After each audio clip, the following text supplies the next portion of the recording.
Good evening, everyone. The gang is back together for another episode of the Big Go Boat Wrestling Podcast. This is the host, 2 Chainz here, along with my fellow co-host, Mr. Jamal, aka the Giant Crab, sir. Hey. And Mrs. Caitlin, live from good old Toronto, Canada. How's it going? Good. Crab is representing my city tonight. Very proud of that. Could have done better with the Jays this year, but you know, it's always next year. It's Toronto's motto when it comes to sports teams. Mm-hmm. Always next year. Yep. I think that has to be more of a DC model than anybody else. I mean, this team is city is infamous for. No, the difference is Toronto actually likes their teams. Yeah, definitely that. Like Toronto's a good sports town. DC is arguably the worst sports town in North America. Yeah, I still remember when the Nationals printed their jerseys and it said Nationals.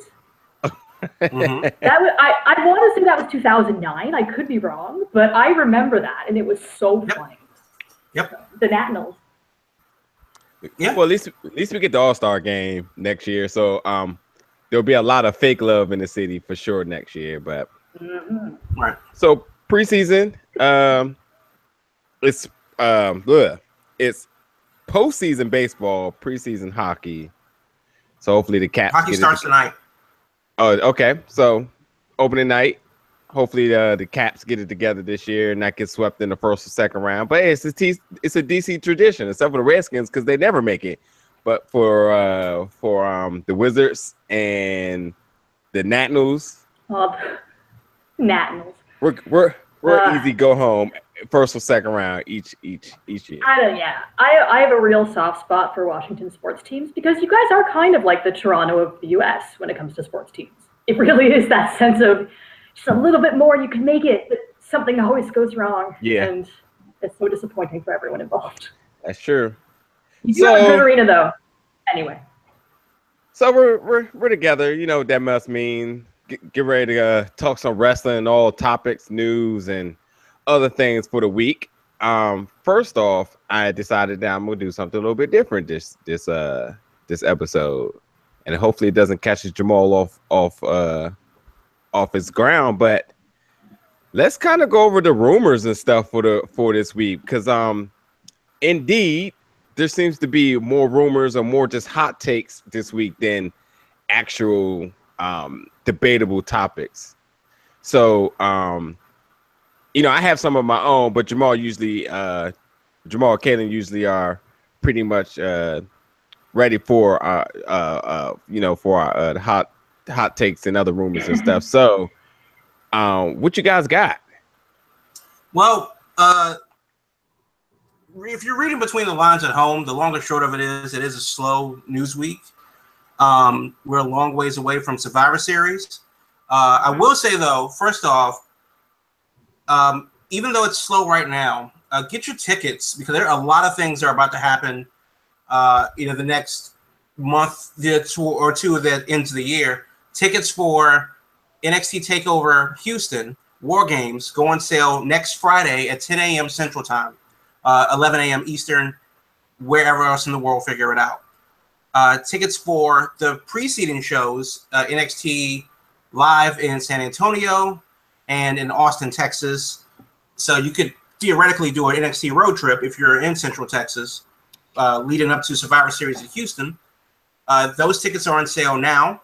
Ring of Honor is in Texas also, and they actually have a show the same night as San Antonio, but they're going to be running Dallas and Oklahoma City. So if you're in Texas, it's a good look for you. You have NXT and Ring of Honor in the same city on the 17th of November. Then they go off to Dallas, and then Houston gets Survivor Series, War Games, and Raw and Smackdown for 4 days. So Texas is the place to be in November. And then, of course, a week after that is Starrcade in Greensboro, North Carolina, which means nothing. But a lot of stuff is happening. And, Global Wars is going to be happening in the Northeast. So if you're a Ring of Honor fan near, the Great Lakes, Pittsburgh, Buffalo, Columbus, Ohio, Chicago, That's going to be happening this weekend, next weekend, I believe, of the 14th. Yeah. So that's going to be a good time. The final battle is December 5th in New York. I hope to be there for that. So yeah, it's a lot of good marquee wrestling dates to have on your little calendars for the rest of the year. WrestleCade as well too. I mean, you brought up Starrcade, but yeah, WrestleCade is also holding a 3-day event that same weekend as well. Also, if anybody listening happens to be at a Ring of Honor in Buffalo next Thursday, I will be there. So if you see a tall brunette with a Bullet Club bag and probably short shorts, it is me. So come say hi. Unfortunately, I'm fooling you all with my picture here. I don't have black hair. I have brown hair. Okay. Well, smoke and mirrors. Yeah, just make it clear.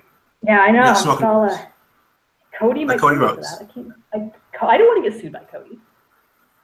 Well, I guess the first thing today is we've seen what happened with the Bullet Club. We've seen what happened with Will Ospreay. All hit with cease and desist orders from WWE. And, the Bullet Club, God forbid, they did it right. They had a new shirt, capitalizing off the opportunity within days, it seems. Days. Do you think that this is the right move from obviously from a corporate standpoint, it's money lost, it is intellectual property, blah, blah, blah. But ethically, morally, is this the right move for WWE to go after the little guy and smash them with lawyers and legal threats? Seems like the Vince McMahon mentality anyway. I was going to say, historically, that is what they've done, like forever. It's just, they did poke the bear, as everyone says. And did anybody out there not watch the episode of Being the Elite where they invaded Raw and not just think, oh God, you guys, you just asked for it? I mean, I love them. I love Bullet Club.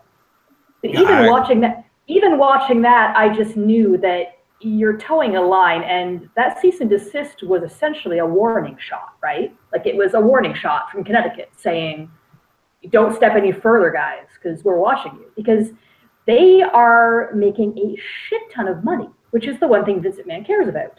And the fact that they are taking a piece of that pie, God, look at any of the fucking audiences on Raw or SmackDown or any show you go to. Look at the amount of Bullet Club, Young Bucks, Kenny Omega, Marty Scurll, all those shirts out there. Big deal. And that, I think, if anything, rip off of what DX did. So, I mean, good on them for poking the bear and making the money in a way that is not tied to corporate Fed. Right. Yeah, I would say in a month or two. In a month or two, they seem to have done better than WCW did in like the last 2 or 3 years. Question though, if the success of selling merch in a Hot Topic was that successful for the Young Bucks and the Bullet Club, do you think that WWE may be absolutely looking for other alternative methods to try to match that? I mean, yeah, we've seen Walmart. We've seen where else were they at one point? Maybe FYE, if that's even still a thing. Yeah, barely. But do you think there's another? Do you think there's another market here? I mean, Spencer's could be interesting considering that that directly is Hot Topic's rivalry. But what do you think the play is here? If you've been to a Hot Topic, you've seen that there's like a bank of Bullet Club merch, and then there's a bank of Hardy Boys, the New Day, AJ Styles, and stuff merch too. So it may not be the new stuff that's immediately available on WWEshop.com. Right. Licensing their product to other stores, it doesn't make a lot of sense for them because that's just another hand to feed. Why would they do that when they do have the WWE merch machine themselves and just order straight from them? They handle all their stuff in house and they can send it out themselves. So I don't think that's the way to go, at least in the US and North America. But it would be interesting to see what happens going forward with WWE and intellectual property and stuff like that. Nothing's new under the sun. So what are you going to do? It's something's always, inspired by something else. So we'll see going forward. But Caitlin, I gotta ask you. You are, going to Buffalo for Ring of Honor. You are in Toronto for the Raw and SmackDown shows. What would you say is looking forward? Is there anything remaining this year that you're excited for? That's a good question. I am really excited for the rest of the Smash Wrestling shows.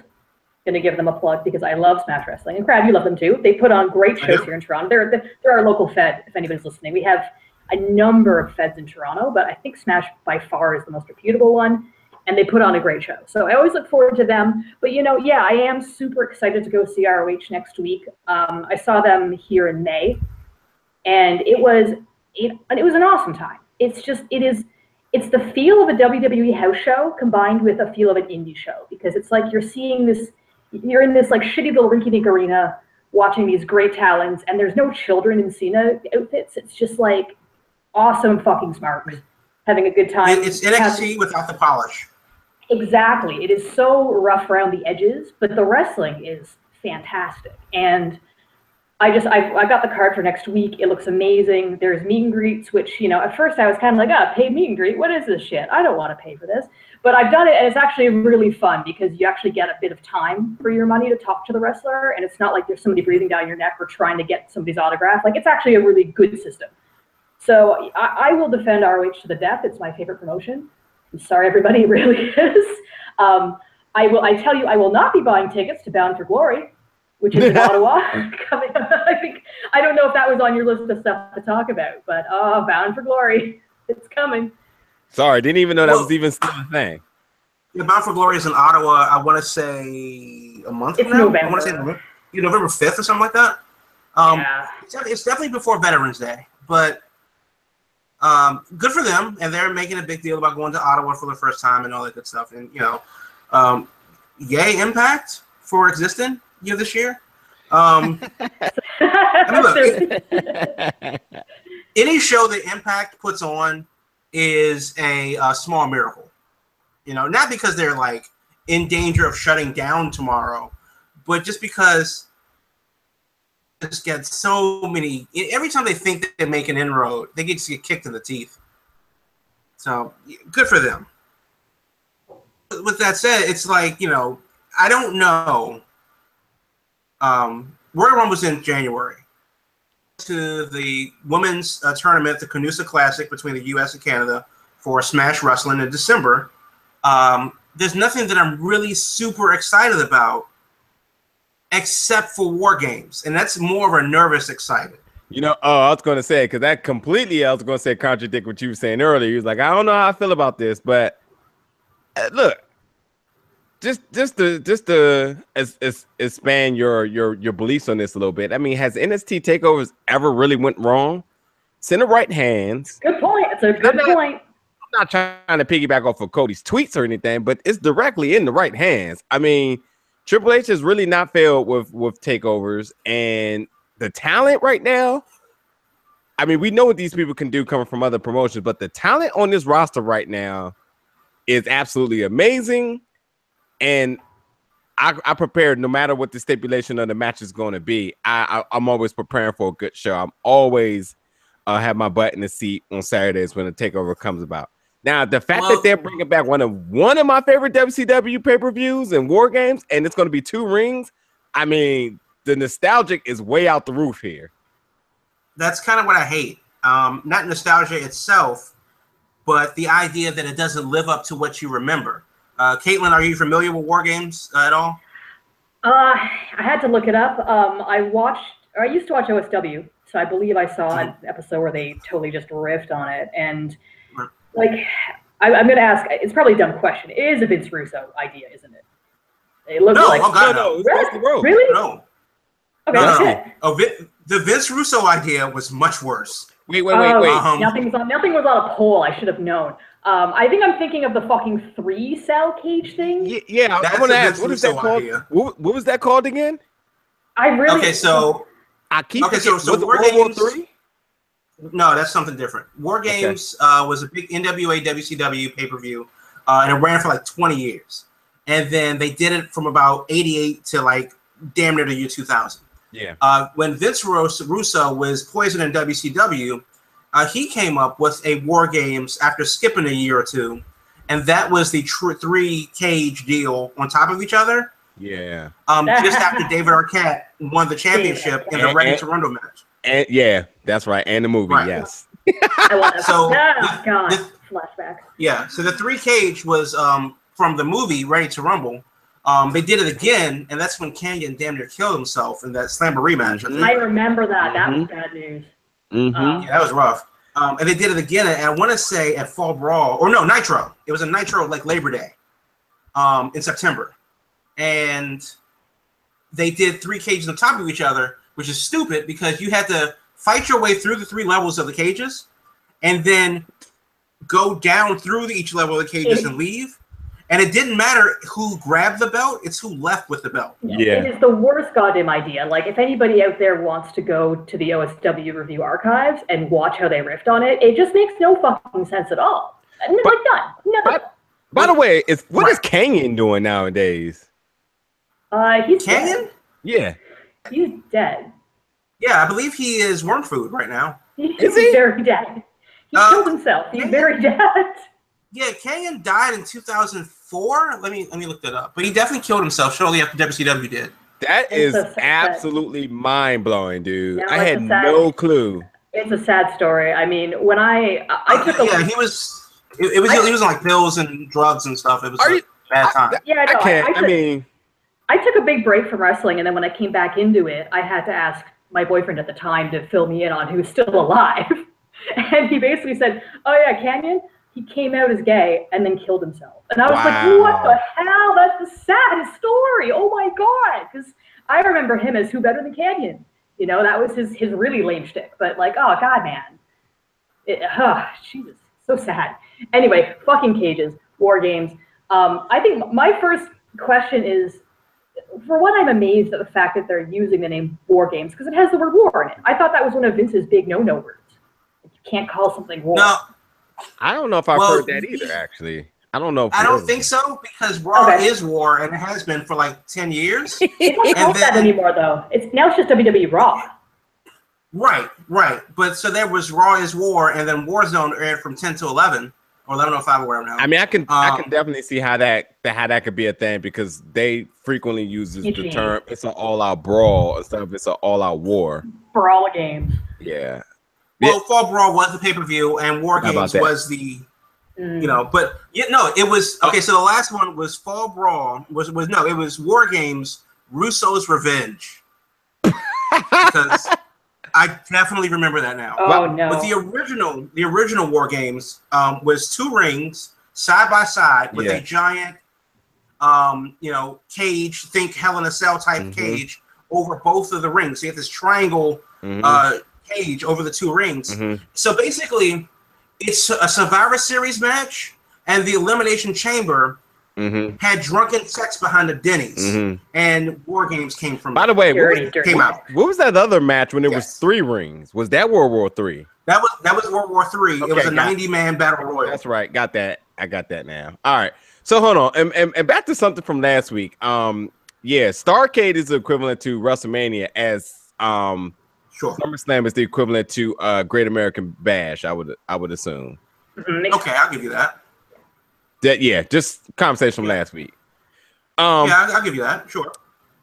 So one could argue Bash at the Beach is SummerSlam. Bash at the Beach, I can deal with that too. Actually, Bash at the Beach should probably more or less be there too because they had more of the celebrity appearances over the years. Anyway, at Bash at the Beach, Dennis Rodman and Karl Malone, and the worst diamond cutter to ever manifest in the ring ever.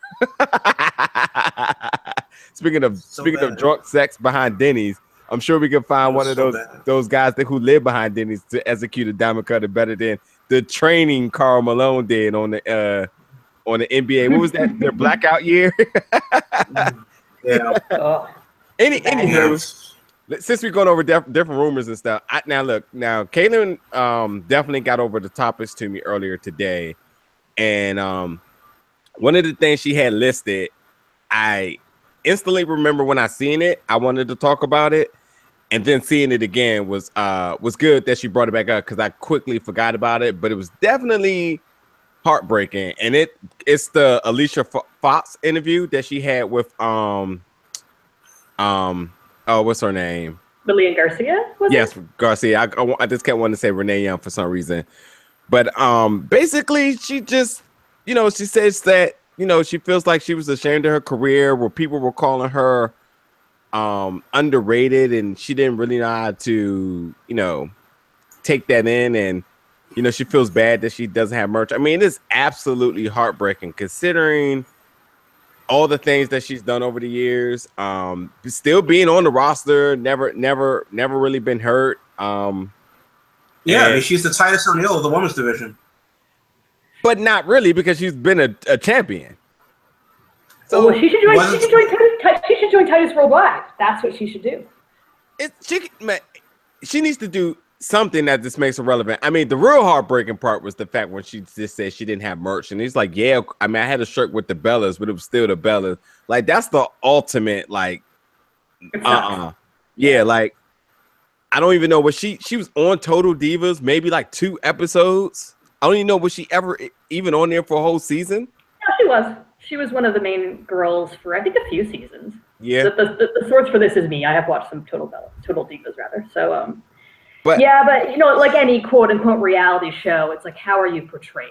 And I think part of her interview with Lillian, I think she did say she didn't like how she was portrayed on that show because she was kind of like a bit of a flake, a bit of a party girl, and just not really true to herself. So. Oh, that's right, because she was on there when Paige was on there when they got into that incident in Baltimore. Yes, the bar fight. Yes, that's right.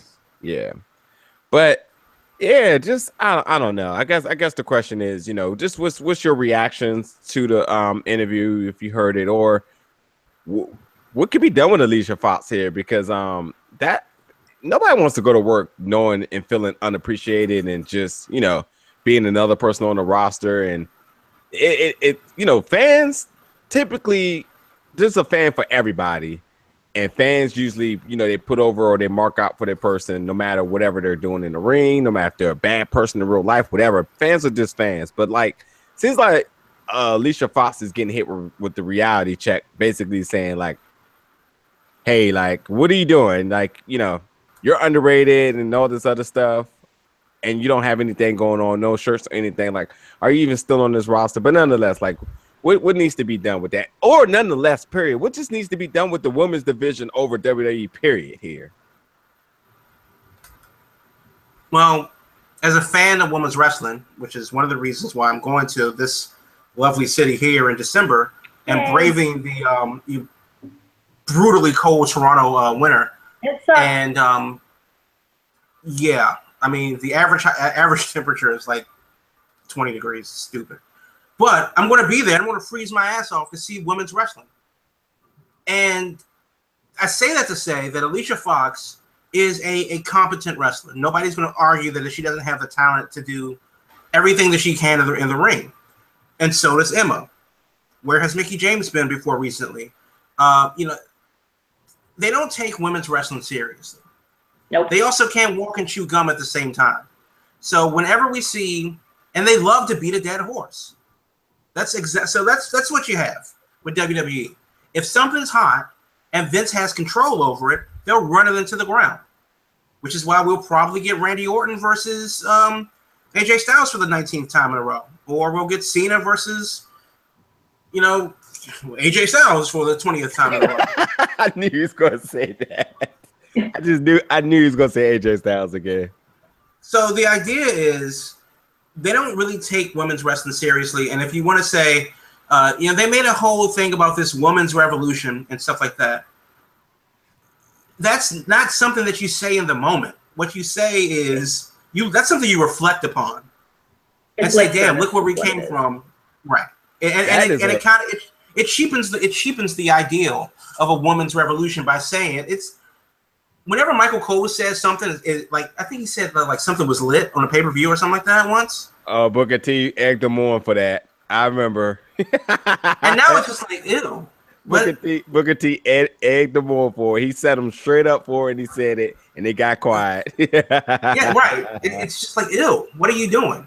So, But it's easy to say that, like, as a person that really doesn't watch WWE anymore, for these reasons. They don't view cruiserweights equally. They don't view women's wrestling equally, and they honestly only push the top 1% of the guys in the company on television.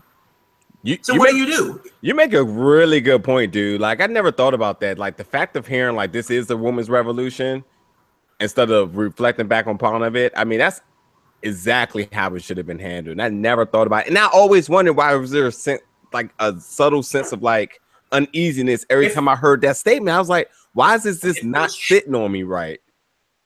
Right. It feels cheap. Yeah. To have you told that this is a something instead of having something manifest organically. So, like him or not, Daniel Bryan's deal around WrestleMania 30 was an organic moment. Yeah, and they tried to kill it by putting him in the Wyatt family. Yeah. So does Emma have a point then with her slight gimmick of saying like this is a revolution? She created the revolution, considering that at the point of her being in top tier in NXT, there was a subtle change in maybe direction and viewership where people were like, well, these women are actually really good, actually, and put on some really high quality matches. Well, if that is actually the case, then I would say that maybe a part of the reason that Alicia Fox gets a little bit left behind is because she's almost like the last of the old guard when it comes to the WWE divas with their butterfly belt and bullshit. Like, I think she's probably viewed as, and it's funny because Mickie James was a part of that as well, but she has more of a presence than Alicia Fox does right now, which, you know, that's how it is. It is a really weird, like, overall, it's a really weird, inconceivable thing to me, and I don't know what the solution is. I've seen people suggest put the women on their own show, like the Cruiserweights. Well, that's not going to do you any fucking good. No one's going to watch it. It's going to be Cruiserweights 2.0. I've seen people say, well, women's need to have tag team belts. There aren't enough fucking women wrestling in the main either shows. If you had all of the women on one show, then you could have a tag team, bring up women from NXT. That's great. But there's just, the way they are right now, they're kind of in a holding pattern, and there really is no solution to the fact that there are some women who are not getting any spotlight. And to be fair, there are plenty of like male talent that don't either. They're just kind of jobbers. They're there to do their job. And we could definitely do with more of those women jobber roles. I don't even know if we have a lot of those, to be honest. Like, it's what Emma and Alicia Fox gets on TV. She's usually jobbing. But I say this, if there's anything worse than jobbing, that's what I might want to call Alicia Keys. Alicia Fox is doing right now. Yeah, it's the lack of visibility completely. Like, she's just not even on there. And when she was non-existence. And she was the first. I want to say she was the first African American woman to have the butterfly belt. Mm-hmm. I think she was the first champion, if that's right. Yeah. So the fact that she's kind of been done dirty like this it's just kind of staggering, to be honest. She's a very capable wrestler. The fucking Northern Lights suplex. Oh, there's no doubt. Yeah, there's no doubt. That's it. And it's really sad the way it came down to this, because she was Noam Dar's side piece. Oh God, she had that really weird ballet thing. If you never I tried to forget about it. I was just gonna say, if you never brought this up, there would have been absolutely no mention of it ever again in life, because it was so bad. So bad. It was so bad. Cedric Alexander got hurt because he knew like sympathy pains. I know. So I just, like, everything that we've been saying here is correct. I don't know how they're going to be bringing up more women from NXT before they fix this fucking problem. What's going to happen to Asuka? How's that going to be handled? Well, I'm afraid to find out. So my other question is, you brought up Mickie James. So do you think that the NXT route, I mean, we emphasize this a lot, but you said Mickie James is a little bit different because, yes, she is, part of that last last gasp, yeah. Right. But she came in WWE, she came on SmackDown with a lot of momentum, roughly because of the match she had with Asuka and her, and the credibility that she had carrying with that, but also the momentum of the booking of that match. So do you think that, maybe, because it's not going to happen to Alicia Fox, do you think that maybe this is the route they're going to take with Paige? I don't care if Paige ever comes back. I think I covered that last time I was on this show. That's true. I think that maybe the difference with Mickie, and I know they've emphasized it numerous times, so clearly Vince wants us to know, but Mickie is a multi-time champ in the women's division. So she has that credibility of the fact that I think she's a 6-time champ. I can't remember now. Yeah. But she's got a lot of she's got that credibility behind her. And that's why, I would not be surprised if eventually she gets the belt off of Alexa. I feel like they might give her a feel-good run with the belt at some point. Maybe not soon, because Alexa's killing it. But I think they could probably go that route if they wanted to. But I don't.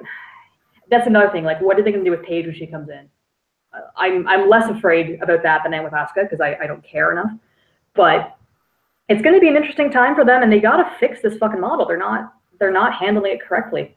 They're really fumbling the ball with women's wrestling. It is completely accurate. Yeah, because there's two problems with it. I mean, there's two problems with it, and I'll make them quick. Number one, it's how wrestling, WWE views women in society. Period.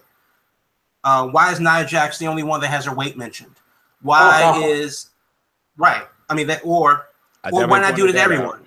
Yeah. Why is it that you have women who they're sexy, but they can't be too sexy or it's sexist? But then you have they're not treated equally as men. So you can't say that there's a women's revolution and then attribute that to what men are doing when it's still seeing like a caste system where an Alicia Fox or an Emma literally has to beg. Emma said that she would damn dog. Emma said that she would sleep with Jason Jordan to get time on Raw. Yeah. Alicia Fox has been every man's side piece instead of actually in the ring wrestling since she was with the Bellas. I want to say last year. I just want to note that Maurice has had more matches than Alicia Fox in the last recent month. Right. As in one more than 0. Right. So I think part of it is, and there are great women's wrestlers, but there are also women.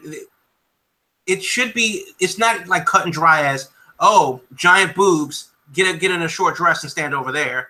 Okay, no boobs, go wrestle for 20 minutes. They can be both. They can do anything they want, and they should be given the opportunity to do anything they want. But for whatever reasons, they're treated like the cruiserweights, or they're treated in a less than fashion. And honestly, at first it was pissing me off, but now it's just annoying. And why watch WWE women when I can watch Women of Honor, or go to the Canusa Classic, or go to the Macon Towns Classic in Nashville next year, or see matches, intergender matches. I mean, there's so much untapped potential on television for women, and WWE just does not exploit that. Yeah, you can watch Shimmer, you can watch Stardom. There are complete full women. Yeah, Shimmer and Shine. Right, exactly. Great, yeah. Right. And just to mention that, for all the different promotions that we just named, the Mae Young Classic, absolutely stellar, really, really great piece of production. But when you look at the Marksman show in Raw, you don't see WWE effort into saying we want to compete with all these other promotions with a weekly show and display of women that outshines all of them. And it's just not, it doesn't seem like it's ever on the objective table. It doesn't seem like it's ever, going to be that way. It's just the fact that I'm saying we do have women that you guys know on our show, and that's it. And that should sell enough. It's almost like it's almost like a solicitation of names, but not talent. From vice versa, what they was just doing before was like, well, it's just a solicitation of body without names. So have they really progressed? Because these women aren't really here just because of their names. They want to display what they can do, and this doesn't seem like to be the thing. But yeah, because again, like, when has Emma had a quality match? I mean, she had one recently. I forget who it was with, but other than that, I mean, I don't know. Even storylines not even making sense, because Nia Jackson, what's her face? Her friends apparently again. Oh, good. Yeah. So because honest question: is Emma a good wrestler? Yes. No. Okay. I was going to say this about 10 minutes ago about, no, I don't feel like nobody's being ingenuine about saying like all women are good, because that's not the case.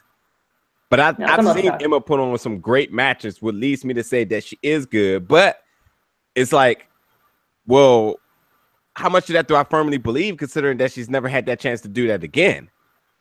So, in theory, is it in there? Absolutely. But have I seen anything since then? Yeah. Same thing with Bayley. I haven't seen anything good with really pretty much since the main roster. Nothing's going to be able to compete what she's done in TakeOver Brooklyn. Not even flashes of it. But Charlotte's been progressively better. Sasha has had some very sloppy moments coming on the main roster, but progressively got better. And Nia Jax has just been good all around to me. So I guess, and this is semi-related, the whole big deal about the whole FTR thing with the Young Bucks and Cody Rhodes and all of them is Cody generally has stated that because in NXT, you have a month to prepare for your big match. You have 3 months to prepare for your big pay-per-view match. So if the match goes south, there's no excuse for that. So why should we cherish the Revival when they're heyday, because they're keep getting injured now, when the Young Bucks can go out there and do that right now and have a 5-star match with the mop bucket?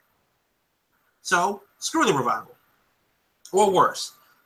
I would say the same thing about a lot of the main roster, in that because in NXT, you do have a lot of time to prepare, a lot of time to, get every single thing down. It does reflect in, that's why TakeOver is so good, because they have a month to get every single thing down. And they are, going around Florida, the matches that we don't see on TV, and doing those matches until they are, secondary, movements. In the main roster, you don't have that. You're in a different town every week. It's on television every week. It's a little bit more hectic. So I think there is a learning curve between the two, and we are seeing that some aren't adapting as well as others. Bayley, for example, she just needs a clean slate restart. Sasha Banks has had moments where she's hit or miss. Becky Lynch has had moments where she's hit or miss. So yeah. I think there is a learning curve, and I'm willing to give them the benefit of the doubt for that. For all of them. Sami Zayn too. So, moving on to the next topic. I mean, Sami Zayn, I heard he just threw that in. Well, hot shot there at the end. Speaking of, we've briefly keep flashing on 205 Live and the Cruiserweights. And I feel like, and this is just me, I mean, the whole division, the show has all been under scrutiny since becoming the show. Enzo, they debuts on the show 3 weeks ago. Wins the belt last week, whatever it may be. And I think it was, yeah. He's closed out Raw the last 2 weeks. Apparently, this is their scheme to compete with the NFL, whatever it may be. But he is closing out Raw, and everybody knows, what that means nonetheless, or what does it should mean. But so Enzo is selling himself as a good guy, but he sells tickets. And he rambles on about his promotion in his promos and whatever it may be. But nonetheless, maybe it's just me, but it feels like he is bringing attention to the division. And I guess my simple question is to everybody is just thoughts on the state of 205 Live. Enzo Amore, is he absolutely the answer to 205 Live? Because it is now getting attention. It is now being worth being a network show. And nonetheless, Kalisto debuted it, and not to say the reaction I'm sure WWE wanted, and maybe not us either. Right. But Kalisto still works at WWE. Kalisto's still with WWE. He's healthy. Damn. And he's officially a member of the 205 Live crew. Something that I feel like we've been saying for like months, and I know Corey Graves been saying it as well too. But he's officially part of 205 Live. Didn't get the pop that. I mean, because they sort of like built that moment to saying like the newest assignee to 205 Live, and it's been a lot of. I didn't see it because why would I watch? But answer me this. Was this a segment where they said where Kurt Angle just introduced him, or was this like a main event segment where Enzo Amore's running down everybody and Kurt Angle's like, well, you may have beaten everybody, but you haven't beaten this guy, and a big drum roll, and it's like, oh, it's Kalisto. Basically, yes, both. You're right on that. Basically, one. both. Oh, those, that's exactly right. Well, he came out, and Krabby came out to no pop whatsoever. Yeah. It was the saddest thing. I mean, yeah, but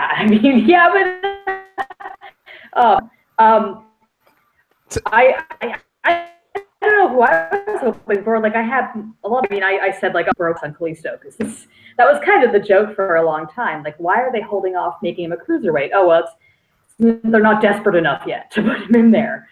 He's a very good wrestler, but he's not that exciting anymore. I wanted Lio Rush. No one would have known. Only I wanted him, I guess. But like, that would have been cool. Lio Rush is the fucking cheat code for cruiserweights, but he's not going to leave NXT anytime soon.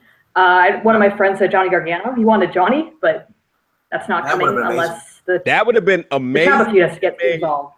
It would have made so much sense, but I guess they're still waiting for that. There's a lot of things to resolve. Yeah, exactly. It doesn't make sense. But there are a lot of It doesn't make sense for Gargano or any of the NXT guys because nobody watches NXT. I mean, there is a divide between the main roster and NXT. Yeah. I know that we would know. But yeah, exactly. I mean, like the John Cena fans, the Roman Reigns fans are going to go, unless they did it in Cleveland. But generally speaking, it's going to be like a who. So Kalisto totally makes sense. There really was nobody Angle could have introduced that would have gotten a super large pop. Like me and a lot of other Sparks Online were naming off.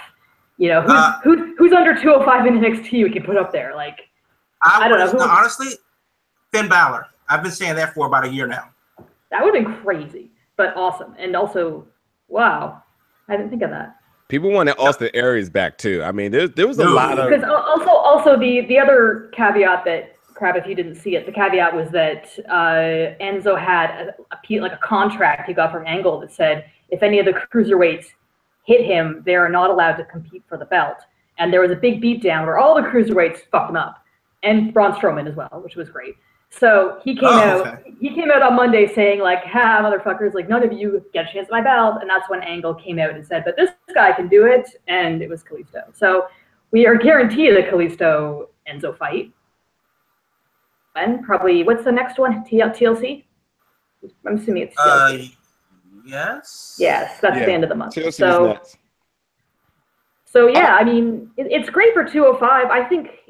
I kind of feel like it's hitting its stride. I do watch 205 Live, and I think that it's kind of getting there. They're really defining their characters a little better. Fucking Drew Gulak is killing it. I love Drew Gulak. He is doing a good job. Like he's really taking that material, which I've heard is it's a takeoff in a CZW character, which is totally great. Like, awesome. Pretty much, yeah. Do what you know. Yeah, and he had like a Stevie Richards right to censor type of a deal in the Indies. Exactly. It still works, and it's great. So that's fine. Love Tony Nese being a fucking himbo with his million abs. That's so fun. The Gallagher getting evil with Kendrick, like that's cool too. I just think they're doing a good job. I think they're actually. I'm not trying to be a total flake and like a mom kind of person. Like you're doing so great, sweetie. I just think that there really is. There's some gold to be mined there still, and I think they're just getting there. But people's attention spans are not long enough, and they're just not giving it the time that it needs to develop. So. Yeah. Well, I do think that 205 Live is not in front of the right audience. Yeah. WWE does not portray cruiserweights in period. Number one, they just don't portray cruiserweights. So Enzo Amore obviously could have been on 205 Live from the beginning. Finn Balor, I think, is like $1.98, so he definitely could have been on 205 Live from the beginning. I just want to remind everybody that Kalisto went up for the belt somewhere in the beginning of 205 Live debuting. So I'm just trying to, again, I was just thinking about this. How did he just officially debut on 205 Live when he actually competed for the belt earlier with him? What? Did he? Yeah. Keep going, though. But Finn Balor could have worked. Kofi Kingston can work. When he's not doing anything, just something that would add a bit of a crossover appeal. You can't bring up somebody from NXT that nobody's going to know or care about on the main roster. And if somebody's not in a program right now, Sami Zayn should be on 205 Live part-time. Just something that where you go, oh my God, there's that guy that I know from that other show. Now I have to watch this to follow him over there. Yeah. And it would be cool to have some prestige with the Cruiserweight belt, to see it on a Finn Balor or a Sami Zayn. And it could be a 1 month long run. Just something that gets them to the next pay-per-view.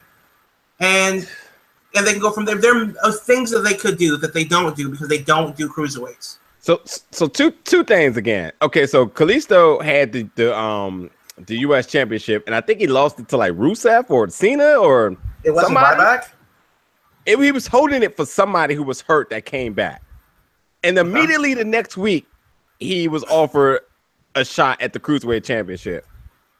And it doesn't make sense logistically, but it makes sense into everything that Crab says and everything that I've always liked about WCW, where Chris Jericho could be going after Juventud, Psychosis, and whoever one week. And then the next week, he's like, okay, Goldberg, I go after you.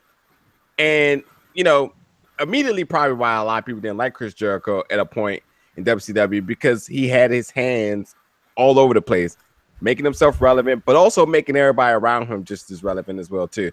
And I really do genuinely feel that Enzo is more like the test dummy, but ultimately maybe their master plan, but it's going to have to take more than Enzo to do so.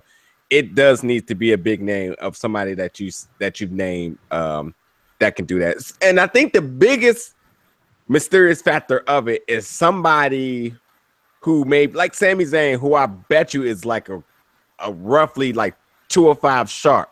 Somebody like him to make it debut on 205 Live, compete in a match, and then there's controversy about if he makes weight and just any type of storyline and relevancy besides him squashing for Kevin Owens for like the next couple of months again. But you know, they need some star power or just some type of like something. They also need to get it in front of the right audience, and I say that they should send 205 Live down to Full Sail, let those animals have it, and blow it up, and then still bring in somebody from the main roster that can bring over viewers from the main roster to 205 Live. Yeah. We're taping it like either before SmackDown starts when nobody's in the building, or after SmackDown is over and everybody's leaving because it's a school night. It doesn't help its cause. And putting it as a filler match, a bathroom break match on Raw, either in the death 9 o'clock hour where people are, you know, transitioning between TV, or the break before the main event as filler, as a bathroom break, doesn't help the cause either. So they're kind of stuck with it at this point. Honestly, where's Pete Dunne? Where is Tyler Bate? Where's Mark Andrews? They couldn't be in 205 Live for a quick, month or two. Yeah, I think Mark Andrews is hurt, if I'm not mistaken. I believe he is. You're right, but you tell me that those names couldn't be added to the mix and actually let them work their styles. Absolutely. Gulak says, no fly zone, cool, but and just I don't know. It's WWE trying to be WWE, and they have something that they don't really know what they're doing with. Yeah, absolutely. All right, so because Hell in a Cell, WWE's pay-per-view, Raw's pay-per-view, is this Sunday, and we do not do a whole big old preview of the show going down each card. So simply, what are you guys most looking forward to, or probably least looking forward to coming up on this pay-per-view this Sunday? I have to admit I have the match card open in another tab because I forgot most of the show. Fair enough. I don't get. Oh yeah, I don't care. I mean, we all know the two Cell matches. It was a pretty decent go home show the other night. I love KO. I love him so much. He's a fucking animal in a cell. It's amazing. But this is PG. Also, this is Shane McMahon. I don't buy anything he does. He is weak as hell. Like I just don't see it being a really threatening, brutal match that it could be if it was a different opponent, to be honest. I already predict that Kevin's going to do something where he sets up a massive throne of chairs or tables and then goes through it off the top of the cell. It's my prediction. He's going to go through his own device. It's going to be great. That's fine. Usos New Day in the cell. That's going to probably be the match of the night. I'll just call that one because every time they've had a matchup. So that'll be good. Everything else, I'm doing a shrug emoji with my hands here in Toronto. Hall experiment, I think, is still ongoing. I don't think Jinder's going to drop. Don't think Natty might drop to Charlotte. Ziggler, Rude, Styles, Corbin. Don't care anything. I care about the fashion files. They're on the pre-show. That's it. I am going to be lost on an island on Sunday night. I will probably not have Wi-Fi. I will probably not be watching this pay-per-view. I'm sorry, Hell in a Cell. That's my rundown. Fair enough. I will not be on an island on Sunday night, but I equally don't care about Hell in a Cell. And I did have to look it up because I don't know a single match that's on the card. But looking it up right now, no, I just don't care about any of these things. I don't ever need to see Shane McMahon wrestle again for any reason. Wait, it's a Falls Count Anywhere match in a Hell in a Cell? Yeah, hit him in midair. Because somebody's falling off the cell. Yeah, that's it. Somebody's gonna fall off the top of the cage and not get up. No, but it's Falls Count Anywhere in Hell in a Cell. What's the point of the cell? I mean, they just tell people, listen, we're not going to use the cage. Clearly, you can pin them outside of the ring. So why put the cage in the way? It doesn't make any sense. Someone's going off the cage. So I guess that's our big hint of the night. I mean, personally, I think the Hell in a Cell is probably one of their better gimmicks that has been the most overused. There's, it's weird that Kevin Owens and Shane McMahon, for no titles, no anything like that, is in Hell in a Cell and as Falls Count Anywhere. But the championship match isn't, and it's going to be Nakamura versus Jinder Mahal with the Singh brothers. If there's any reason for a cage, it would be to keep the goons outside. Yet, not in a cage. That does not make sense. And then there's a tag team match in the cage for reasons, but not the women's match for other reasons.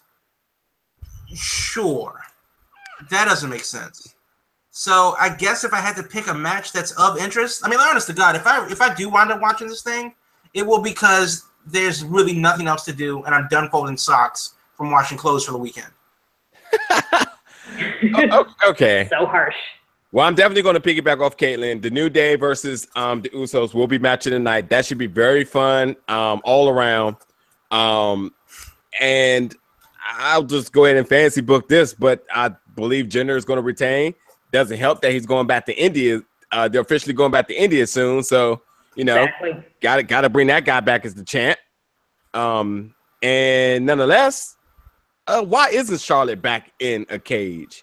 Why isn't she getting her second go in the cage? And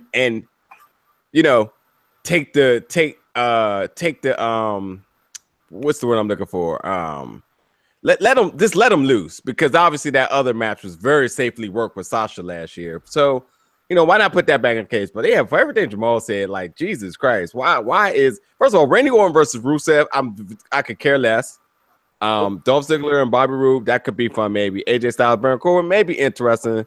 Charlotte and Natalya probably is going to be a 5-minute match. And yeah, why is Shane McMahon still wrestling? There could be somebody else in this slot. Shelton Benjamin. Yeah. Good to see this guy back. Hopefully he has fun, but it's on the pre-show, so yeah.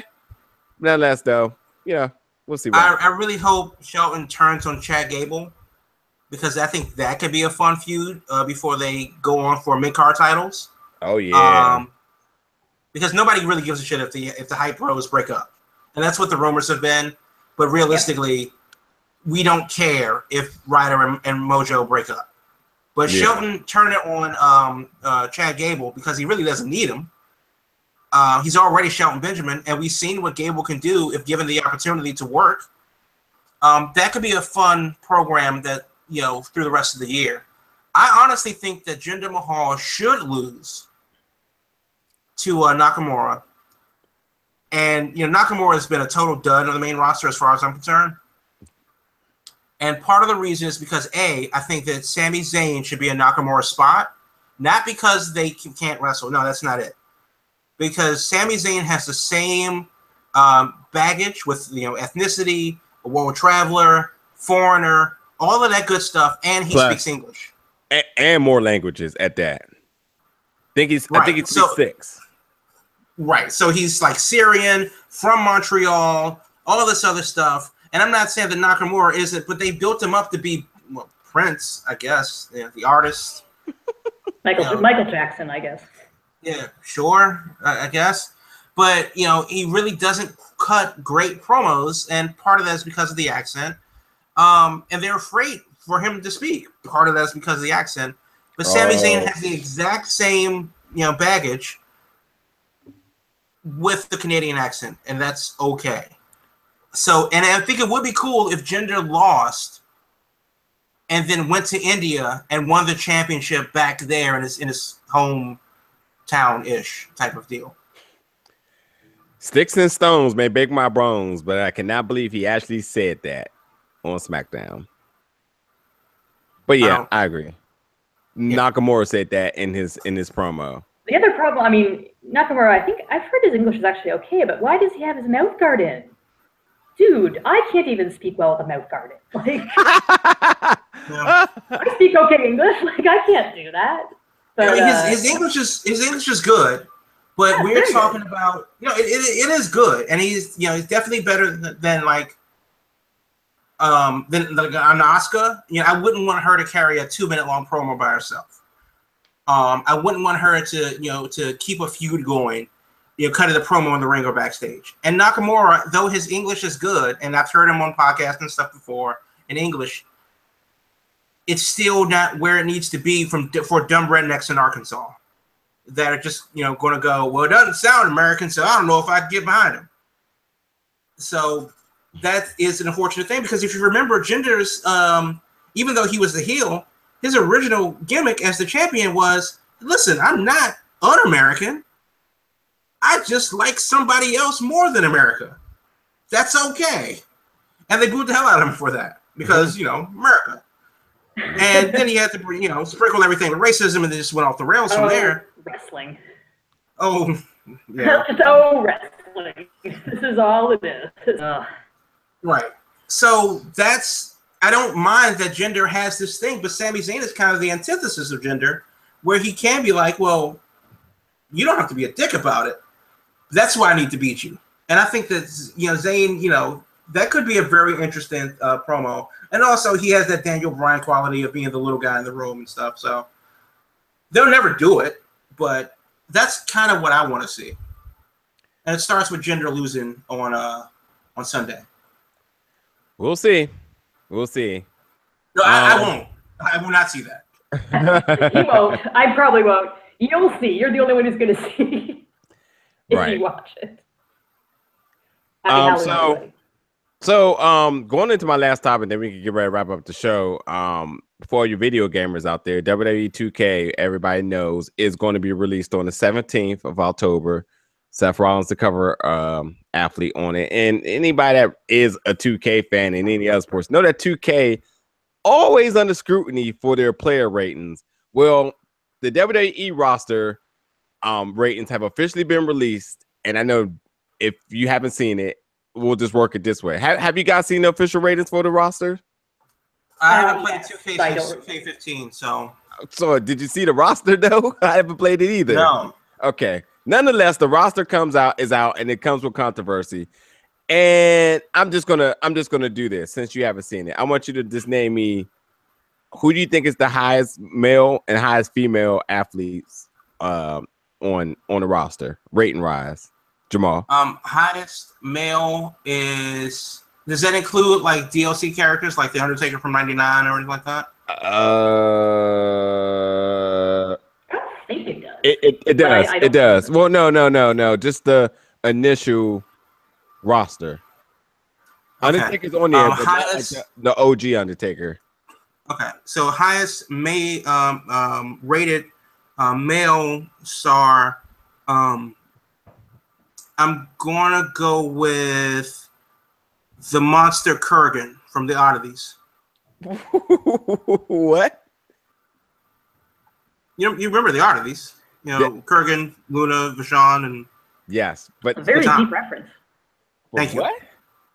Deep reference. The highest rated female, I'm going to have to go with Renee Young. Am I close? Actually, I mean, the problem with these games is that, like, they are pretty much the same every year. Yeah. Taking away from the fact that, taking away from the ratings for a second, I don't understand the appeal of the 2K games for WWE because they are the same thing. It's the same goddamn thing. And you know what? The faces always look weird. The hair animation looks like shit. How has it not gotten better? How has it not gotten better? It doesn't. Sports games are just an addiction because people are in denial about the progression of the games. Like I noticed it between last year, which was 17 and 16, I was like, oh no, not getting 18, not falling for this again. But it's just it's just a collector's thing for most people. People play, you know what's funny about 2K? People play 2K when it becomes free on the respective gaming consoles on in their markets. Because I see hella people playing 2K17 all of a sudden. So that must be a thing. But hold on, Jamal, if you can repeat, who'd you say was the highest male and female? Yes. I'm gonna go with Kurgan, and I'm gonna go with Renee Young as the highest female. Okay. So anyway, I just because you cannot take this guy serious anyway. So you said you seen it, Kaylin, right? I don't remember the women's. I know the men's. Okay, so the men's. So reactions to this. It's who you would think it is. Obviously, Vince McMahon was in somebody's developer's room. And they was like, "You better put my guy as the top guy," because obviously the passing of the torch of that last match bumped them up 2 points all of a sudden, right? Well, so who's number one? Number one is Roman Reigns, and number two, tied for Roman Reigns is a 95, and tied at 93 is John Cena and Brock Lesnar, who's been a Universal Champion since forever. Don't see how he would not be your top guy. Matter of fact, where's Jinder Mahal? Jinder Mahal is 88. Can I guess the woman? Because I'm not sure. I want to say it's Asuka. I would say Charlotte, but then I remembered Asuka. So Asuka is at 87. Ooh. And Charlotte is 85. Let's get a quick honorable mention for Kalisto and Enzo Amore both being 75. Smart, I think. Oh, I'm sorry. Enzo is 74. Where does Tugboat? And Kalisto's 75. Who? Tugboat. I'm not paying attention to you. Oh man, I didn't even noticed this. This is funny right here. Oh my gosh, Shane McMahon is an 84, and Xavier Woods is an 83. What bullshit is this? This is some horrible sorcery. Like, fuck this game. Who else? I'm gonna go play Fire Pro. Sorry, guys. Who else is under? Who else is under Shane McMahon? This is ridiculous now. It's kind of like the video game version of the PWI Top 100, isn't it? Where everyone just gets mad about everybody's rankings. That's why I just thought about bringing it up. I was like, yeah. And it doesn't cost you $60 though. That's true, and it does get you some good tweets. I remember last year, I think Rusev tweeted, like, note to developers, and it was a notepad file on his phone, like a screen cap, and it just said, increase Rusev rating. Yeah. And that was it. And I'm like, this is the greatest tweet I've ever seen. And I hope he does it again this year because fucking Rusev's so good. Yeah. Well, yeah, anyway, won't be buying that game, so means me nothing. Sorry, 2K developers. Yeah, good luck. At least the hair looks slightly better this year. I'm sorry. If you're not going to be better than No Mercy, then what are we talking about? Yeah.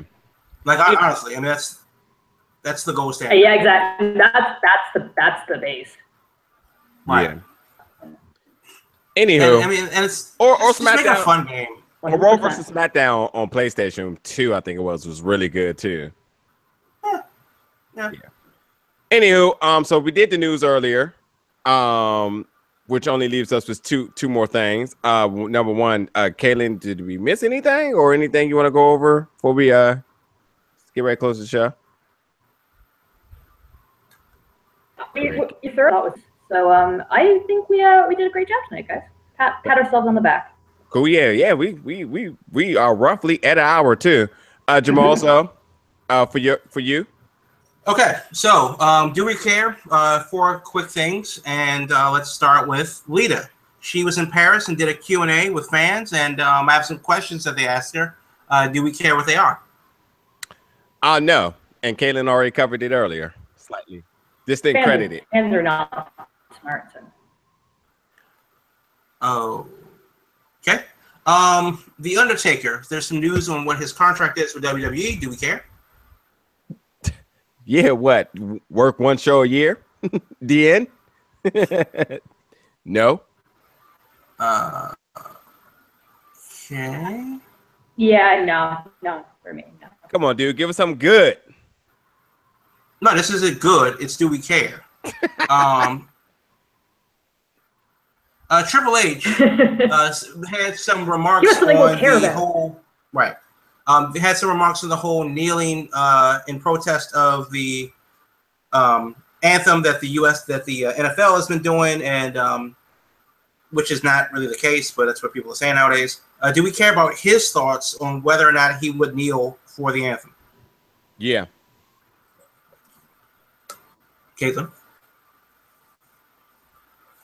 There's no kneeling going on in Canada, so that might be a by default she don't care. Well, Canada has some other issues, but that's a different problem.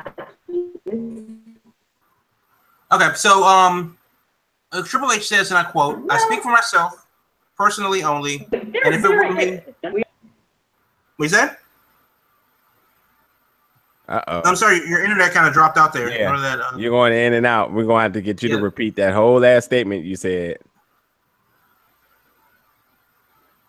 Yeah, she's on the Somalian internet now. What? Can you not hear me? I hear you now. No. Okay. That's really weird. Because I said very sarcastically that there is no racism in Canada. None at all. Yeah, I mean, unless you're French or First Nation. Yeah, this is my heavy sarcasm because we fucking suck.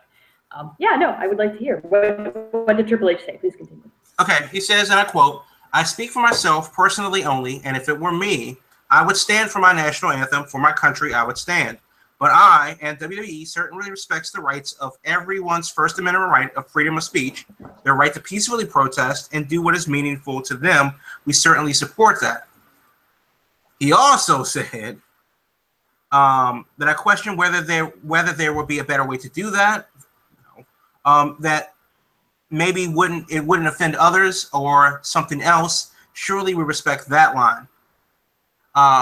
Austin Aries coincidentally said, and so has X-Pac, has said on Twitter that it could happen in the WWE, similar deals. But number one, nobody's out during the singing of the national anthem. It's just Lillian Garcia or whoever does it nowadays. Number two, they would be fired probably immediately for pissing everyone off. So in fear of that, because they are just independent contractors, they would probably just toe the company line anyway. So that is interesting that he would say that when realistically everybody would turn to the Titus O'Neil if that really realistically happened. That's funny that you said it that way, but yeah, definitely give it a go. Yeah, because we know what happens when you cross the boss. Yeah, that's right. Titus. You're out of there. So that's do we care for this week? Wait, that was only 3 things. Yeah, well. What happened to the 4th? We just automatically don't care? Nope. Okay. Nope, we don't. Okay. There's some more stuff about Global Force, and I officially don't care about that.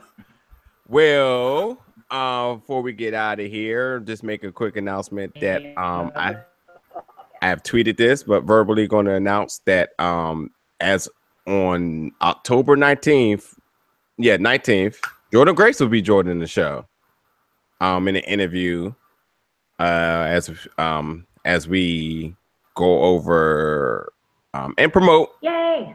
her shows for October as she makes a V-line into Nova Pro Wrestling as she takes on Fred Yehi, which, as my eyes are bushing over, first of all, they've never faced each other, and that she requested this match should be absolutely amazingly fun. Someone's in big freaking trouble. Yeah. Should be fun, but can't wait to talk to her. And will be a good time. So, we get closer to the show, we'll have more information on it, but it will be on our regularly scheduled 8 o'clock Eastern Standard Time show live on YouTube. So any questions or anything you have for Miss Jordan Grace or for us to ask to her or whatever, make sure you hit us up, let us know, or just, retweet, share, and be there for it. But for the crew, because anything else, anybody got anything else when we roll out? Nope, we're good. Nope. Happy Columbus Day, you heathens. Happy Thanksgiving to Canada this coming weekend. Oh yeah, I forgot that you have turkeys early up there. And what was it? Was it Jewish New Year's on Saturday? Like Rosh Hashanah? That's Rosh Hashanah, I think. Well, happy holidays to everyone. That's right. Yeah. Happy October holidays, everybody.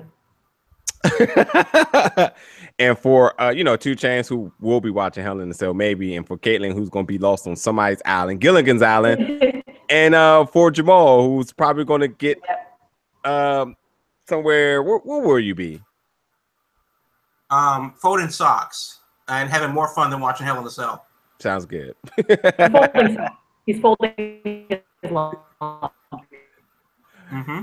Catch us next week for more silliness and absolutely a bunch of don't careness through it on the show. Random BS that we always talk. So, but anyway, for everybody who's listening tonight, appreciate you tuning in. Catch us next week.